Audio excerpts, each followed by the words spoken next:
Hi everyone, Zard here.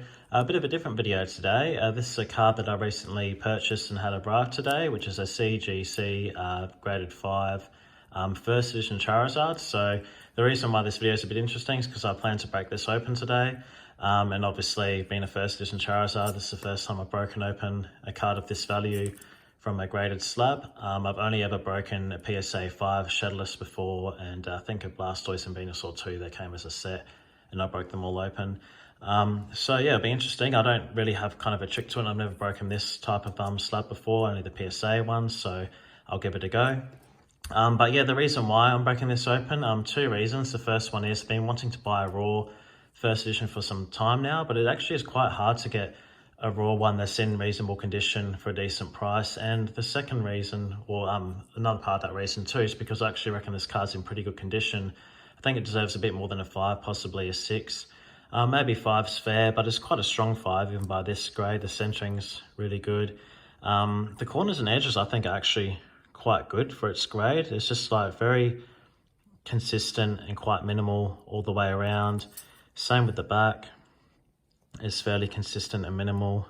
I've seen a lot worse on graded 5s before. I think the main thing, but it's interesting, you can't even see it at first. From front, you can't really see it, but the surface got a 6, and I'll take the sleeve off, but after having a real good look at it, I kind of spot it, but it took quite some time to actually notice them all. And it's always a bit harder through the slab as well because you got that glare on it, but there's some areas, I'll try and catch it, like with little silvering scratches. There's one there. Can't really, the couple there.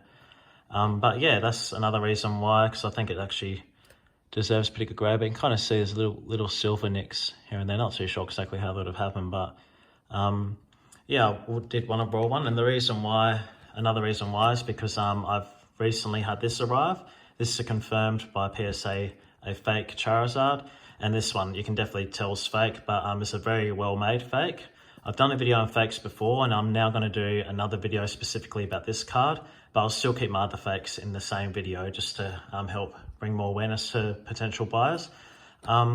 Mainly the back, you can see how dark this one is, but there's a lot of things that I'll go through, but I won't show the card fully now. I'll show my next video, but the reason why I want to break this out to have a raw card, but also be a lot easier to show in a video the subtle differences, or even the big differences as well as the subtle ones, right next to each other as raw cards. I think it'll be a lot more valuable than trying to show all these things through a case, because it is hard to, I'll probably have to turn the light on to get the holo showing better, but at the moment it's actually quite hard to see one of the biggest differences in these cards, which is the holo pattern, which I'll show in my next video. But yep, I'll get straight into this now. This could go really well or really bad. I've got a bunch of tools here.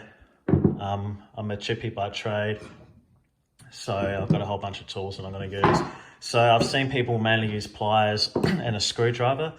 So I'm going to try, when I did do it last time, I used pliers and a chisel. Screwdriver's good, but I'm a bit anxious about slipping, which I've seen happen in videos. It is a lot easier to slip with a screwdriver, especially prying up. I'm a bit worried about snapping, you know, the case on where the card is. I've also got gloves, because I'm going to wear the gloves while I use my tools, because my tools are quite dirty. So the idea is to put my gloves on, then once I'm done with the tools, I can take them off and handle the card without having to wash my hands in between.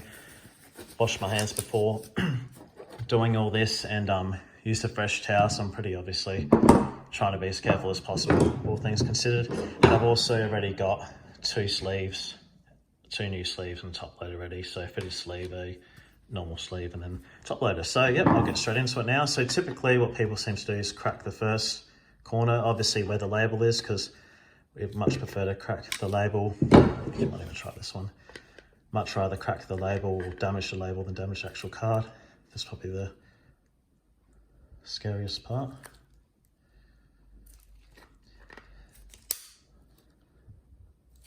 So it's interesting, that's cracked, but it's actually cracking downwards. There we go. Another trick, which I probably should have done, I've just thought of it now, is people do it inside a bag, like a Ziploc bag. So all these bits that flick off don't go everywhere. There we go, so up here. So broke that corner. I'll start off with a screwdriver, can actually get that in there now. So these bits are snapping off. So yeah, people put them in a bag. so you don't get bits flicking off everywhere, but that's sort of fine. But for me, the bag, I feel like I won't be able to see what I'm doing as well. You probably can, but I'd rather clean up a mess afterwards than have to worry about it. So the screwdriver so far is pretty good. So far it's going well. It's breaking off in all the right spots, like around the edge of the card. The hardest part is the further down I go, the more flex there is, and the actually might switch over to the chisel. So also, this video in no way is a guide on how to break open slabs at all. It's just me giving it a go. Obviously, anybody doing it is doing it at their own risk. So what I'm doing is I'm actually putting the chisel in. Actually, might grab that label out. Be worth keeping, I reckon, if I can without compromising the card. It's actually slid under the card now.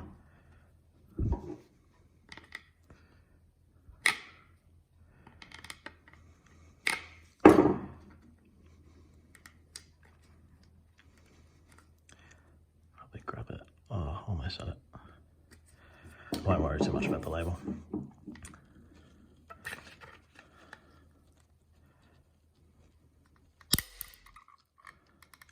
So now I'm just kind of pushing it open. Oh, I can grab the label now. Yeah, so I know I've seen in other videos people going in this way and flick up, but the issue I find with that is that it's a lot easier to snap in a place you don't want to snap. But if you kind of go in long ways with a chisel, for example, just tilt up, it kind of doesn't put pressure into one spot. I'll try and capture this a bit more while also being careful. I almost feel like I've grabbed the card and pulled it out now, which I might.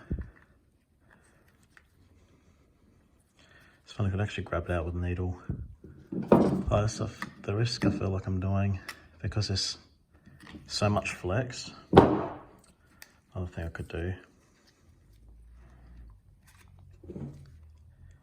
is work my way down. There we go.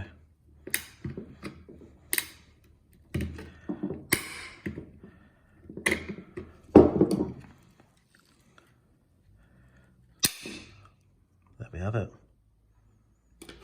So that's broken off pretty clean. Now what I'll do is I'll take off my gloves. I'll just put this back on top of this sleeve here. Now I can handle the front. My clean hands. And there we have it. So now we've got a raw first edition Charizard. So yeah, looking at the condition now, it's interesting. There's oh, that was just a bit of plastic. I don't even know if that's plastic. It feels like something, at least not a defect on the card. But yeah, wow, the card actually surface-wise looks even better than what I thought. I'll get it under the light, but for a 5, it's actually really quite good. So I've been talking a lot on that. Obviously, quite nervous breaking open a first edition Charizard. Just looking at the condition of it, what I'll do is I'll put it in the fitted sleeve. I go from both ways to help seal the card. This will just help me relax a bit more. All right, so there we go. It's out of the pack now. So obviously now it's quite hard to inspect the card because the sleeves putting on so much glare. But yeah, I definitely think that's better than a 5. But there's the label there. Taking that out with no real issues. It's just a time consuming thing and quite an anxious thing to do, but there it is there. So now sleeve that from both ends and I'll put it on top loader. So I'll be recording a video soon. Hopefully tomorrow I'll be making this video. Not sure when I'll upload both of these videos, where I'll actually compare this with a fake, the proxy that's been sent to PSA. So there's quite a big story behind that too. So that'll be quite interesting to tell. So just getting that in so the sleeve's not hanging out. And there you have it there. So that's a PSA, a CGC5 first edition Charizard that's been broken out. Haven't compromised the card at all. And I'll be comparing these two tomorrow. This is a very well made fake that I want to make people aware about, because these have been popping up everywhere lately. Not sure where they've come from, but they've been turning up a lot. I've actually messaged some people selling these, and whenever I do, they play quite stupid. I mean, they ask me why I think it's fake. I pointed out and they don't really have much to say after that. But they're popping up on eBay. I've been seeing them on Facebook locally. I'm in Australia, so I assume they've been popping up in other countries as well. This one was bought in the US, and they went to get it graded just because they weren't too sure, 100%. They had a feeling, but they wanted to confirm 100% for sure. And yeah, PSA sent it back saying that, yeah, they couldn't authenticate it and place it in a holder because it's not a genuine card. So it'll be interesting comparing these two tomorrow, and then I'll upload the videos as soon as I can. But yeah, thanks for tuning in, guys. It was good to break this open without damaging the card. And now finally own a raw first edition Charizard. So yeah, thanks for tuning in, guys, and I'll catch you in the next video.